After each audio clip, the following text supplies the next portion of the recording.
Hola a todos y bienvenidos. En este video me gustaría hablar acerca de la independencia de la trayectoria de las integrales de línea. Con esto me refiero a que hemos visto en videos pasados que en realidad el resultado de las integrales de línea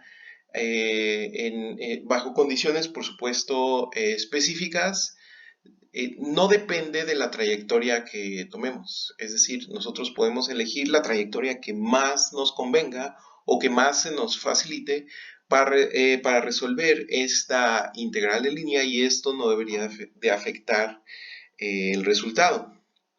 ¿Sí? Vamos a ver esto con un poco más de detalle.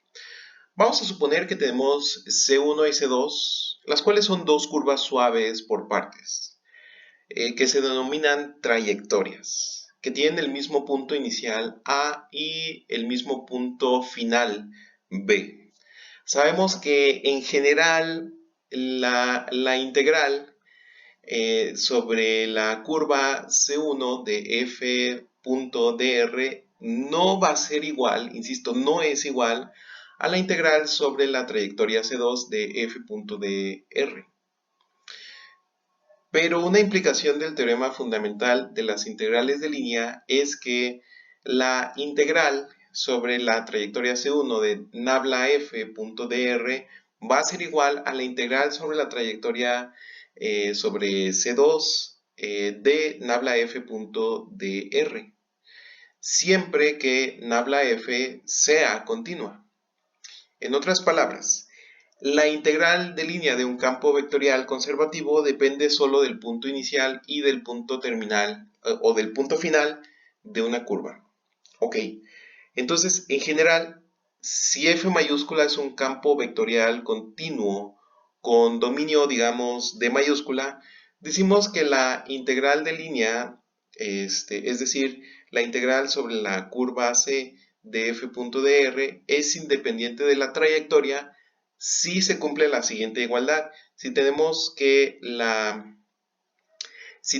integral sobre la trayectoria C1 de f.dr es igual a la integral sobre la trayectoria C2 de f.dr para dos trayectorias cualesquiera C1 y C2 en D, que tienen, ojo, esto es importante, que tienen los mismos puntos iniciales y los mismos puntos terminales. Con esta terminología podemos decir que las integrales de línea de los campos vectoriales conservativos son independientes de la trayectoria. Es decir, mientras las trayectorias contengan los mismos puntos finales, esperamos que las integrales sean las mismas.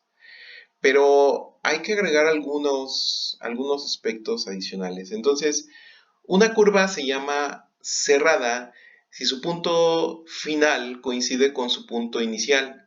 Es decir, R de B es igual a R de A. Entonces tenemos una trayectoria, ¿sí? Y siempre regresaremos al mismo punto. Si la integral sobre la trayectoria C de f.dr es independiente de la trayectoria en D, es decir, de la ruta del camino que se tome en D, y C es cualquier trayectoria o ruta cerrada en nuestro dominio D, podemos elegir dos puntos A y B en nuestra curva C y considerar que C está compuesto por la ruta, o bueno, por la trayectoria C1 desde A hasta B, seguida por la trayectoria C2 desde B hasta A. ¿Qué estamos diciendo? A ver. Entonces, tomamos en nuestra curva C dos puntos, A y B, los que nosotros queramos, ¿sí? Entonces, podemos decir que la curva C está compuesta por dos trayectorias. Digamos, la primera trayectoria que va desde A hasta B, ¿de acuerdo? Entonces la podemos ver aquí. Aquí recorremos desde A hasta B por esta trayectoria. Y tenemos otra trayectoria C2 que va desde B hasta A. No necesariamente de regreso sobre la misma trayectoria que sigue C1, ¿no? Entonces, vamos, C2 no es igual a menos C1 en este caso. Ok, entonces la integral sobre la trayectoria C, la trayectoria completa, ¿sí? de f.dr es igual a la integral sobre la trayectoria C1, la que nosotros mostramos aquí abajo, de f.dr, más la trayectoria C2 de f.dr, lo cual es igual a la trayectoria, a la integral sobre la trayectoria C1 de f.dr menos la integral sobre la trayectoria de menos C2 de f.dr, lo cual es igual con 0, ya que C1 y C2 tienen los mismos puntos iniciales y finales, ¿ok? Y pues bueno, entonces recordemos que, el valor de esta integral de línea no depende sobre la trayectoria. Por el contrario, si es cierto que f.dr es igual con 0, siempre que c sea una trayectoria cerrada en D, entonces demostramos la independencia de la trayectoria de la siguiente manera. Tome dos caminos cualesquiera, digamos C1 y C2, desde A hasta B en nuestro dominio D, y defina C como la curva que consta de C1 seguida de menos C2. Entonces vamos a tener lo siguiente, vamos a tener que 0 es igual a la integral sobre la curva C de f.dr. Y esto es igual a la integral sobre C1 de f.dr más la integral sobre menos C2 de f.dr. ¿Sí? Y bueno, nosotros sabemos por las propiedades de las integrales de línea que esto es igual a la integral sobre la trayectoria C1 de f.dr menos la integral sobre la trayectoria de C2 de f.dr. Y entonces, al tener esta última igualdad, bueno, esta diferencia, esta resta igual con 0, concluimos que la integral sobre C1 de f.dr es igual a la integral sobre C2 de f.dr. Por lo tanto, hemos demostrado el siguiente teorema. Veamos qué dice el teorema. Dice, la integral sobre la curva C de f.dr es independiente de la trayectoria en nuestro dominio D si y solo si la integral sobre la curva f.dr es igual con 0 para cada camino cerrado en C, perdón, para cada camino cerrado C en nuestro dominio D mayúscula. ¿Ok? Entonces, como sabemos que la integral de línea de cualquier campo vectorial conservador, o bueno, conservativo, vamos a ponerle conservativo f, ¿no?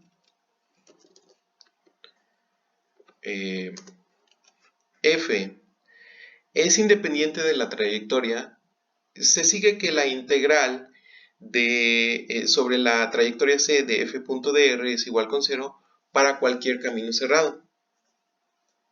La interpretación física es que el trabajo realizado por un campo de fuerza conservador, como el campo gravitacional o eléctrico, que hemos visto de hecho en ejemplos anteriores en esta lista de videos, cuando se mueve un objeto alrededor de un camino cerrado es 0, ¿sí? Entonces, el siguiente teorema dice que los únicos campos vectoriales que son independientes de la trayectoria del camino son conservadores. Entonces, esto es importante. Está establecido y probado para curvas planas, pero existe una versión similar para curvas espaciales, es decir, curvas en 3 dimensiones. Suponemos que ahora nuestro dominio está abierto, lo que significa que para cada punto P en D hay un disco con centro en P que se encuentra completamente en D, en nuestro dominio. También se le suele llamar bola. Entonces, nuestro dominio D no contiene ninguno de sus puntos límite, ¿sí? Además, suponemos que D está conectado. Esto significa que dos puntos cualesquiera, o bueno, vamos a decir, vamos a poner vamos a usar un lenguaje un poquito más estricto. Vamos a decir que D es conexo. ¿Qué significa que nuestro dominio sea conexo? ¿Sí? Esto significa que dos puntos cualesquiera en D pueden unirse mediante alguna trayectoria que se encuentre en D, ¿sí? Es decir, que si nosotros elegimos dos puntos diferentes en D al azar, los que ustedes quieran, siempre, siempre vamos a poder encontrar una trayectoria que unan esos dos puntos. Si esto lo podemos lograr, entonces nuestro dominio D es conexo. Muy bien. Entonces, si suponemos, por supuesto, que D está, que es un conjunto abierto, que es abierto, bueno, entonces D no contiene los puntos límite, es decir, no contiene estos puntos frontera, ¿sí? Dado que está abierto, lo podemos pensar en una dimensión como un intervalo abierto, donde en una dimensión no contiene, el intervalo abierto desde A hasta B, contiene a todos los puntos que están entre A y B, pero no contiene a A y B, ¿sí? Entonces, aquí ocurre algo análogo, ¿no? Nada más que en más dimensiones. Bueno, entonces veamos el siguiente teorema. El teorema dice, suponga que F es un campo vectorial que es continuo en una región abierta. Aquí dice conectada, pero en realidad yo le quiero poner conexa. Ajá, en una región abierta conexa D. Bien, entonces, sí. Si la integral sobre la curva C de f.dr es independiente de la ruta en nuestro dominio, entonces f es un campo vectorial conservativo, ¿sí? A ver, conservativo en D. Ajá. Es decir, existe una función f tal que, por supuesto, nabla f es igual a f mayúscula. Y en realidad esto último ya lo sabíamos, ¿no? Que es la definición de un campo vectorial conservativo. Muy bien, entonces en lo que acomodo este operador nabla, antes de f mayúscula, vemos si me lo permite. Ok, vamos a ver la demostración de este teorema. ¿Sí? Entonces, sea A mayúscula, A, B, un punto fijo en nuestro dominio D. Construimos la función potencial deseada, f minúscula, definiendo lo siguiente. F de x, y va a ser la integral desde A hasta B hasta x, y de f.dr. Para cualquier punto x, y en nuestro dominio de mayúscula. Dado que la integral sobre esta trayectoria, sobre esta curva C de f.dr es independiente de la ruta que se tome, es decir, de la trayectoria, no importa qué trayectoria C desde A hasta B hasta X y Y se use para evaluar f de X y Y. Entonces, como D es un conjunto abierto, existe un disco contenido en D cuyo centro es x, y. Ahora elija cualquier punto x1, y en el disco, con x1 menor a x, ¿sí? Entonces, vamos a elegir cualquier punto x1, y en el disco con x1 menor a x. Y sea C, vamos a dejar que C consista en cualquier trayectoria C1 desde A punto B hasta X1 punto Y, seguido por el segmento de línea horizontal C2 desde X1, Y hasta X y Y. Muy bien. Entonces aquí tenemos C1 y aquí tenemos C2. Aquí tenemos el punto XY y aquí tenemos el punto X1.Y. Ajá. Y aquí tenemos la trayectoria desde A hasta B y, bueno, la trayectoria C1, nuestro dominio D. Ajá. Entonces, vamos a repetir esto. D es un conjunto abierto. Ok, a lo mejor entonces no contiene esta frontera. Existe un disco contenido en D, ok, cuyo centro es x, y. Aquí lo tenemos, ¿sí? Entonces, elija cualquier punto x1, y. Aquí tenemos este punto x1, y. en el disco, ¿sí? Donde x1 es menor que x. Ok, aquí lo tenemos. X1 es menor que x. Y de hecho aquí lo tenemos, ¿no? X1 es menor que x con respecto al eje de las x. Entonces, solo podemos elegir x1 en este intervalito que va desde la orillita hasta x, y. Bueno.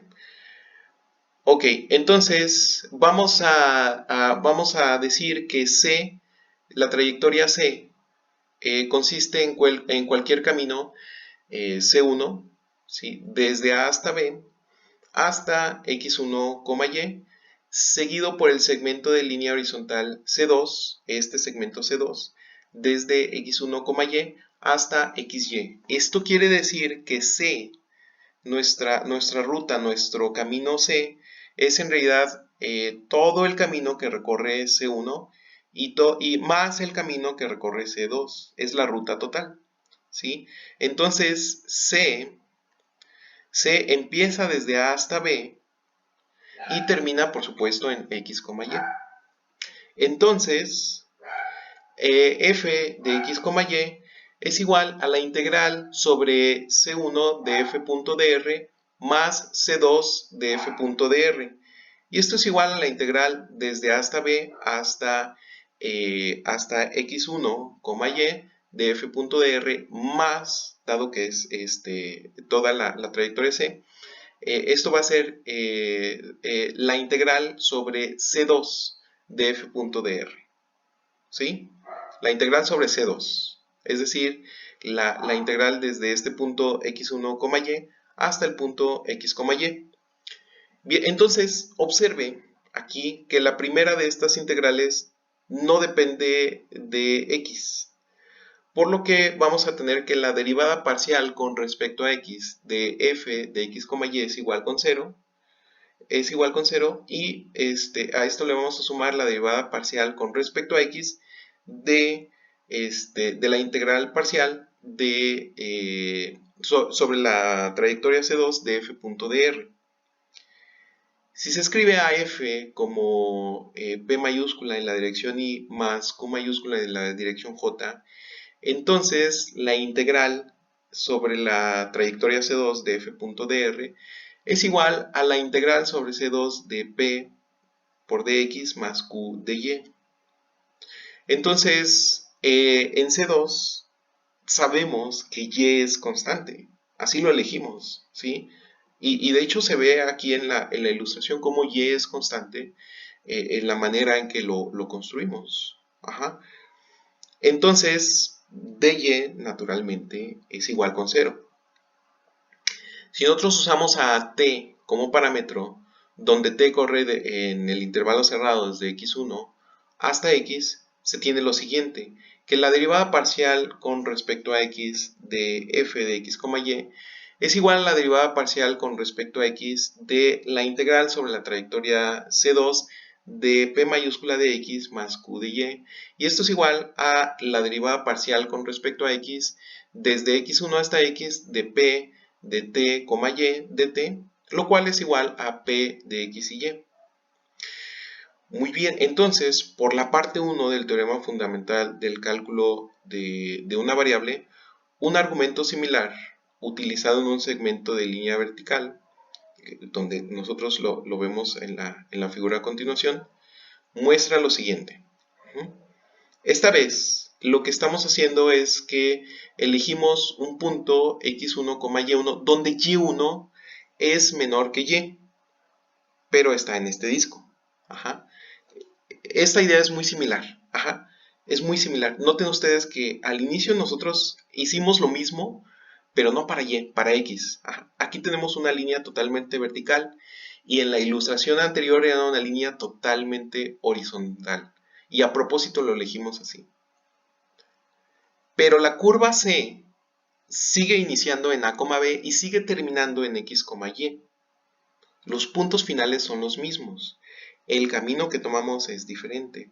Pero dado que esta línea es vertical, aquí no estamos dependiendo de X, entonces nosotros vamos a tener que la derivada parcial con respecto a Y de f de X, Y es igual a la derivada parcial de d, y sobre esta trayectoria C2, esta trayectoria totalmente vertical, de P de X más Q de Y. Y bueno, la derivada parcial con respecto a Y es igual a la integral desde Y1 hasta Y de Q de XT de T, lo cual es igual a Q de XY. Entonces, vamos a tener que F mayúscula es igual a P en la dirección Y, o P por Y, más Q en la dirección J. Y esto es igual a la derivada parcial de F con respecto a X en la dirección Y, más la derivada parcial de F con respecto a Y en la dirección J, lo cual es nuestro gradiente de F, es decir, nabla F, lo cual dice, por supuesto, que F es conservativo, ¿sí? Entonces con esto terminamos esta demostración. La pregunta sigue siendo, ¿cómo es posible determinar si un campo vectorial F es conservativo o no? ¿Sí? Entonces, voy a dejar esta pregunta abierta para un siguiente video, ¿sí? Para no alargar este video innecesariamente. Si queda cualquier duda, por favor déjala en los comentarios o ponte en contacto conmigo y nosotros nos vemos en el siguiente video. Hasta luego.